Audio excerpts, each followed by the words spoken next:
Welfare പാർട്ടിയുമായുള്ള ധാരണ അംഗീകരിച്ച് കോൺഗ്രസ് നേതാവ് കെ മുരളീധരൻ.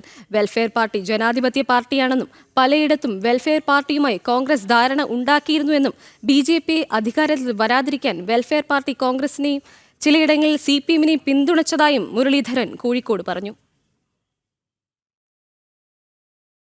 തിരുവനന്തപുരത്ത് 2 വാർഡുകളിൽ വെൽഫെയർ പാർട്ടി LDF-നെ സഹായിച്ചു. ചാല വാർഡിൽ എന്നാൽ ഞങ്ങൾ സഹായിച്ചിട്ടുണ്ട്. BJP വിജയിക്കാതിരിക്കാൻ ചില സ്ഥലത്ത് ഒരു UDF-നെ സഹായിച്ചിട്ടുണ്ട്. 1-2 സ്ഥലങ്ങളിൽ അവർ LDF-നെയും സഹായിച്ചിട്ടുണ്ട്. മൊത്തത്തിൽ അവർ UDF-ൻ്റെ കൂടെ തന്നെയായിരുന്നു. അത് രഹസ്യമൊന്നുമല്ലല്ലോ. 2019 മുതൽ അവർ എടുത്ത ഒരു അഖിലേന്ത്യാ നിലപാടുണ്ട്. കേരള ഇന്ത്യയുടെ ഭാഗമായതുകൊണ്ട് ഇവിടെ പിന്തുണച്ചു.